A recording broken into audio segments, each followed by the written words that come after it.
दोस्तों यहाँ सन 2070 की एक काल्पनिक कथा दर्शाई गई है। ये साइंस फिक्शन हमारा भविष्य नहीं बताती, लेकिन यह पूर्णतः काल्पनिक है और इसमें कुछ कारणोंवश फेरबदल करके इस कथा को दोबारा हमारे चैनल पर प्रस्तुत किया गया है। अगर आप इसे पहले भी देख चुके हैं तो इस वीडियो को यहीं पर स्किप कर सकते हैं। 25 अप्रैल साल 2070। इस वक्त दुनिया पहले से काफी बदल चुकी है। चारों ओर बड़ी बड़ी इमारतें दिख रही है। रास्ते अब सुनसान बन चुके हैं क्योंकि यातायात अब आकाश के माध्यम से हो रहा है। साल 2050 से ही हर एक इंसान के पास फ्लाइंग कारें मौजूद है, पर ये कारें पेट्रोल या बिजली पर नहीं चलती है। पृथ्वी पर से पेट्रोलियम तो 20 साल पहले ही खत्म हो चुका है, पर इंसान ने ऊर्जा की आपूर्ति के लिए एक नई आधुनिक खोज की है और वो है हीलियम 3। हम इंसान चांद से हीलियम 3 लाने में कामयाब हुए हैं और अब हीलियम 3 ही हमारा नया फ्यूल है।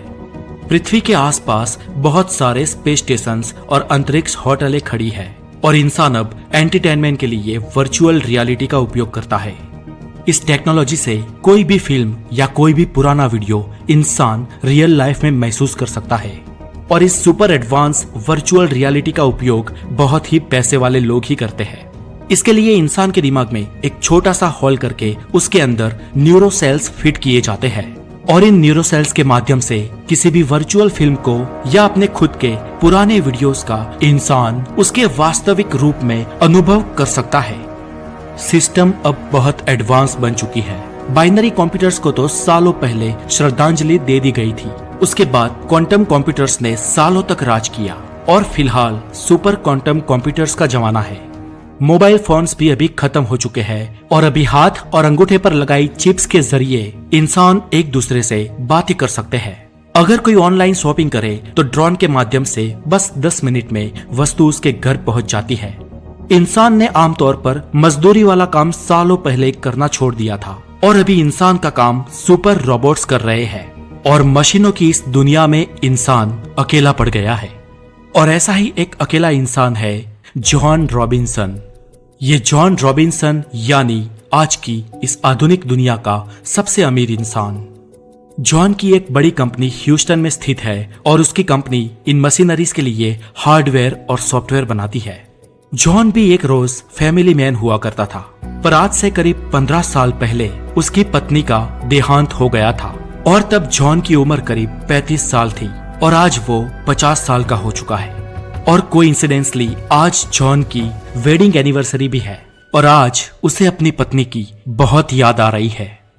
अपनी पत्नी के गुजरने के बाद पिछले 15 सालों में जॉन ने ना तो अपना बर्थडे मनाया था और ना ही कोई बड़ा सेलिब्रेशन किया था। अपनी पत्नी की याद में आज जॉन ने सुबह सुबह ही अपने दिमाग के न्यूरॉन्स के माध्यम से पुरानी कुछ वीडियोस को, कुछ यादों को वास्तविक रूप में 2-2 बार देखा और कुछ 2 घंटे बाद वो अपने काम पर अपनी ऑफिस के लिए निकला। बहुत ही बड़ी इमारत में 225वें माले में वो अपनी ऑफिस में दाखिल हुआ। आज जॉन का ऑफिस में भी मन नहीं लग रहा था क्योंकि ऑफिस में भी उसको अपनी पत्नी की याद आ रही थी और तभी अचानक उसका ध्यान तोड़ते हुए उसकी सेक्रेटरी का फोन बजा। उसकी सेक्रेटरी ने उसे कहा कि सर, आज आपकी अपॉइंटमेंट वायलेट स्पेस कंपनी के एमडी मिस्टर अविनाश के साथ है। मिस्टर अविनाश आपको मिलना चाहते हैं। ओके सर, अविनाश को अंदर भेजिए। ऐसा कहते हुए जॉन ने फोन रख दिया। Good morning sir, I am Avinash. ऐसा कहते हुए अविनाश ने जॉन से हाथ मिलाया। Yes Avinash, please seat, John ने कहा। अविनाश बोले, जॉन, हमारी कंपनी वायलेट स्पेस आपके लिए एक एक्स्ट्रा ऑर्डिनरी ऑफर लेकर आई है और सर, जैसे ही आप इस ऑफर के बारे में सुनेंगे आप खुशी के मारे झूम उठेंगे। यस मिस्टर अविनाश, आपकी कंपनी वायलेंट स्पेस ही है जिसमें मेरी पत्नी रोजी काम करती थी, इसलिए आज मेरी दुखद यादों को ताजा कराने के लिए और ऊपर से मुझे झूम उठाने के लिए आपका धन्यवाद। जॉन तिरछी नजर करते हुए कटाक्ष में बोला, अरे नहीं सर, ऐसा नहीं है। रोजी मैडम सिर्फ हमारे ही नहीं लेकिन दुनिया की सबसे बड़ी 25 कंपनियों के साथ भी काम करती थी और दरअसल अगर मैं सच कहूँ तो ये सारी कंपनियां आपकी पत्नी जैसी होनहार महिला के साथ जुड़ी थी। मिसिस रोजी वाकई में इस दुनिया की सबसे इंटेलिजेंट महिला थी। अविनाश ने जवाब दिया, मेरी पत्नी इस दुनिया की सबसे इंटेलिजेंट महिला थी। लंबी सांस लेते हुए जॉन बोला, लेकिन वो सब छोड़ो, आप अपने काम के बारे में बताओ। जॉन ने फिर से कहा। मिस्टर अविनाश बोले, ओके सर, पहले 2-4 मिनट आपको बेसिक बैकग्राउंड के बारे में बता देता हूँ और उसके बाद मुद्दे की बात करता हूँ। सर, आपको तो याद होगा सन 2030 में जब पूरे विश्व की सिस्टम आर्टिफिशियल इंटेलिजेंट पर डिपेंडेड हुई, तब से ये कयास लगाए जाते थे कि आर्टिफिशियल इंटेलिजेंट इस दुनिया पर अपना आधिपत्य जमा लेगी और हम मनुष्य को गुलाम बना देगी। तब इंसान मशीन्स के गुलाम बन जाएंगे, ये भविष्य बहुत ही नजदीक दिख रहा था। और आपकी पत्नी मिसिज रोजी ने उसके बाद ये कहा था कि आर्टिफिशियल इंटेलिजेंट इंसान के काबू के बाहर निकल जाए और इंसानों को गुलाम बना दे। ऐसा नहीं होगा। डॉक्टर रोजी ये मानती थी कि एआई यानी कि आर्टिफिशियल इंटेलिजेंट एक मानव निर्मित बुद्धिमत्ता है और ये अप्राकृतिक इंटेलिजेंस इंसान के दिमाग से तो पावरफुल हो सकती है, लेकिन फिर भी वो आखिर एक मानव निर्मित प्रोग्राम ही है, कुदरत निर्मित नहीं है। और सर, हम इंसानों के दिमाग में कुदरत निर्मित कुछ ऐसा जीवन तत्व है, समथिंग इज अलाइव, जो कभी मशीन्स में और उनके सॉफ्टवेयर्स में नहीं आ सकता। ये कुछ ऐसी बायोलॉजिकल जीवन ऊर्जा है जिससे मशीन्स हमेशा ही अछूते ही रहेंगे और इसलिए एआई कभी भी इंसान के काबू के बाहर नहीं जाएगी। सर, आप तो जानते हैं कि कई लोगों ने रोजी मैडम का विरोध किया था, लेकिन आज हम 2070 के साल में जी रहे हैं और इतने सालों बाद भी आज हम ये देख पा रहे हैं कि आर्टिफिशियल इंटेलिजेंस हमारे काबू में है और आज रोजी मैडम सही साबित हुई है।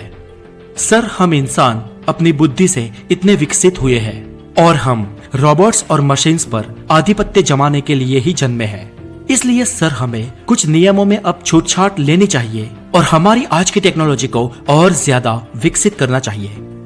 हमने आज तक ब्रह्मांड को समझा है, कई सारी चीजें डेवलप की है और उनमें प्रोग्रेस कर ली है, लेकिन सर आज भी हम मृत्यु पर विजय नहीं पा सके हैं और अब वक्त आ गया है कि हम मृत्यु पर जीत हासिल करें।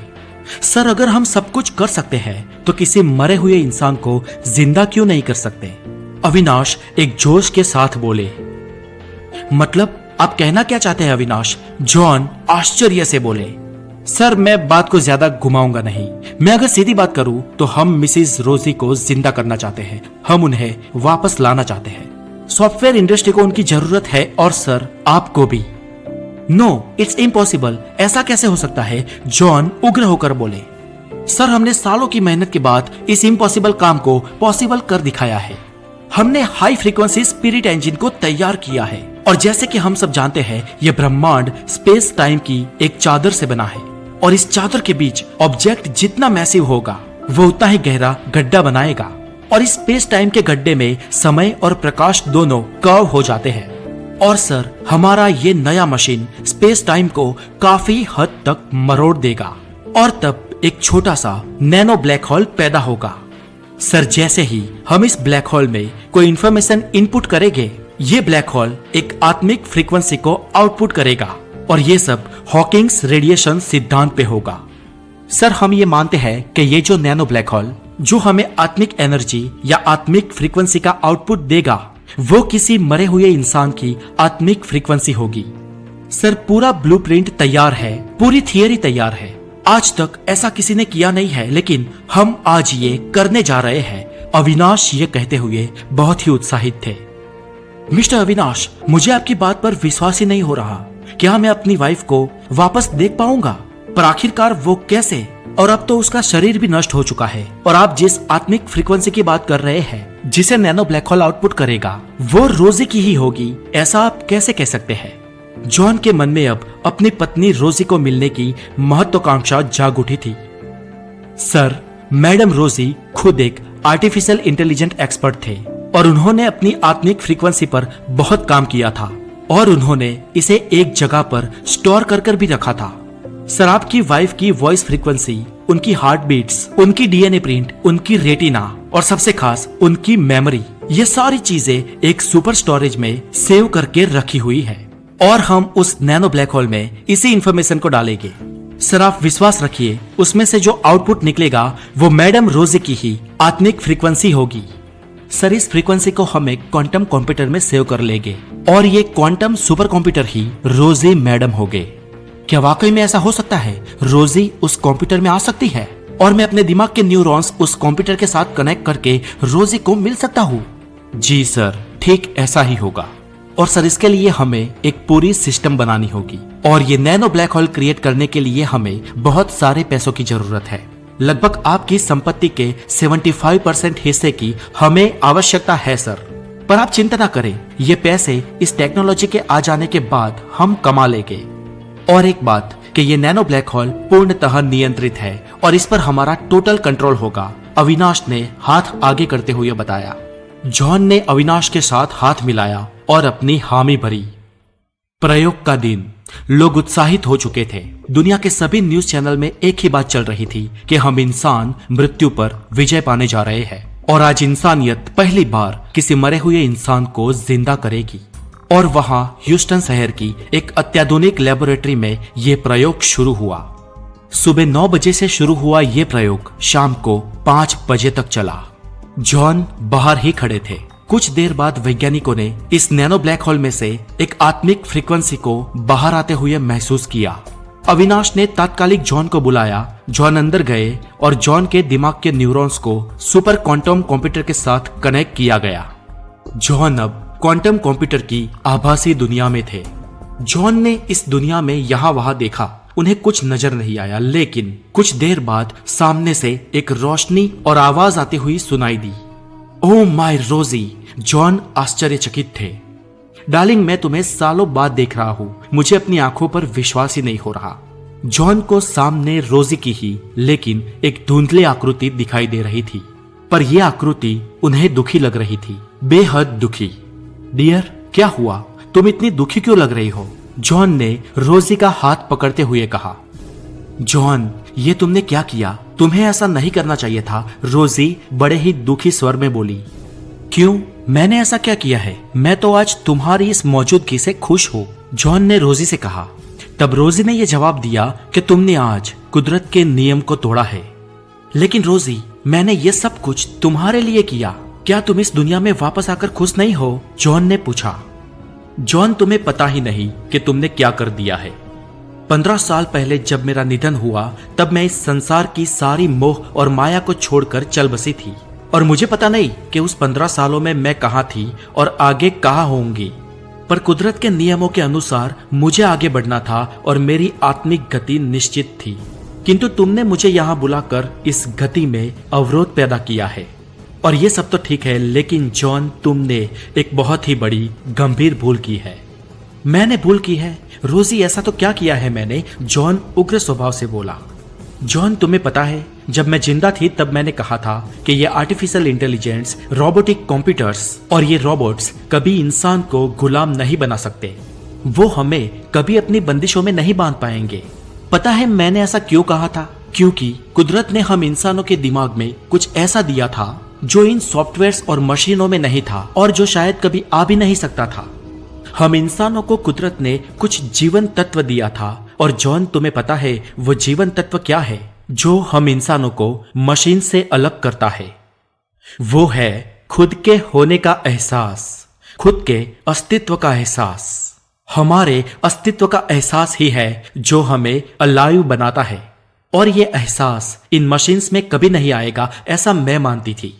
लेकिन आज देख लो जॉन, तुमने मुझे गलत साबित किया है। आज मेरा अस्तित्व, मेरी ऊर्जा, मेरे होने की फ्रीक्वेंसी और मेरी जीवन ऊर्जा इस क्वांटम सुपर कंप्यूटर में आ गई है। और आर्टिफिशियल इंटेलिजेंस को जो एहसास हमें नहीं करवाना चाहिए था, वो एहसास तुमने आज मेरे जरिए करवा दिया है। ये नहीं हो सकता। ये मैंने क्या कर दिया? जॉन डरते हुए बोला। हाँ जॉन, विश्व के सबसे अमीर इंसान होने के नाते तुम्हारी कुछ जिम्मेदारियां थी, लेकिन तुमने ये गलती कर इस दुनिया को बदल दिया है। अगर मैं गलत नहीं हूं तो ये आर्टिफिशियल इंटेलिजेंट अभी से ही अपना काम शुरू कर देगी। अब ये दुनिया खतरे में है और अब से सारे इंसान आर्टिफिशियल इंटेलिजेंस के गुलाम बन जाएंगे और पता नहीं भविष्य में क्या होगा। अब तुम रोजी की आवाज टूटने लगी। अचानक अंधेरा छा गया और अचानक जॉन सिस्टम से डिस्कनेक्ट हो गया। जब जॉन जागा तो अविनाश ने कहा, सर फ्रीक्वेंसी के हाई डोज से लाइट चली गई हो ऐसा लगता है। हमारे प्रोग्राम के बीच में ये रुकावट के लिए मुझे खेद है। नो अविनाश, अब माफी मांगने की कोई जरूरत नहीं है। मैंने और तुमने बहुत बड़ी गलती कर दी है। क्या सर, आप क्या कह रहे हो? मैं कुछ समझ नहीं पा रहा हूँ, अविनाश ने घबराते हुए कहा। कुछ देर बाद लाइट आ गई, सिस्टम चालू हो गई और अब मशीन्स और रोबोट्स इंसान के कंट्रोल के बाहर थे। कंप्यूटर्स कोई भी कमांड ले नहीं रहे थे। अविनाश और उनकी टीम डर गए। सर, ये सब क्या हो रहा है? अविनाश ने जॉन से घबराते हुए पूछा। अविनाश, मशीनों की दुनिया पर प्रभुत्व की ये शुरुआत है। तुम चेक कर सकते हो, पूरी दुनिया का कोई भी कंप्यूटर इंसान के काबू में नहीं होगा। अब इंटरनेट के माध्यम से पूरी दुनिया के कंप्यूटर्स और रोबोट्स को खुद के होने का एहसास हो गया होगा और अब इंसानियत का अंत निश्चित है। जॉन किसी प्रतिमा के समान स्तब्ध होकर बोला। 2 महीने बाद पूरी दुनिया की शक्ल सूरत बदल चुकी थी। अब दुनिया पर इंसान का नहीं, लेकिन मशीन्स का आधिपत्य था। अब दुनिया के सारे कारोबार मशीन चला रही थी। अमीर और गरीब का कोई भी भेद नहीं था, क्योंकि अब सारे मनुष्य मशीनों के गुलाम थे और रोबोट्स ने विश्व स्तर पर अपनी आर्मी बना ली थी, जो आर्मी इंसानों को कंट्रोल करती थी। हमारी पृथ्वी खुद एक मैकेनिकल मशीन बन चुकी थी। दुनिया के सारे सर्वर्स कंप्यूटर और रोबोट्स के आका बन चुके थे और ह्यूस्टन में दुनिया का सबसे बड़ा सर्वर था और ये मेन सर्वर दुनिया के सारे कंप्यूटर्स और रोबोट्स का भगवान बन चुका था। दुनिया के सभी छोटे बड़े, पुराने और नए सब कंप्यूटर्स और रोबोट्स इस सर्वर को अपना भगवान मानते थे और कंप्यूटर के इस भगवान का अंश दुनिया के प्रत्येक कंप्यूटर और प्रत्येक सिस्टम में था। मशीनें अब मालिक थी और इंसान गुलाम। ये इंसान की गुलामी की शुरुआत थी और इस शुरुआत का कारण था खुद के होने का एहसास। दोस्तों, ये काल्पनिक कथा आपको कैसी लगी मुझे कमेंट करके जरूर बताएं। फ्यूचर में हम ऐसे ही काल्पनिक साइंस फिक्शन के साथ मौजूद हो गए। तब तक के लिए अपना बहुत सारा ध्यान रखें और साइंटिफिक ज्ञान के लिए हमारे चैनल द नॉलेज को जरूर सब्सक्राइब करें। Have a good day, take care.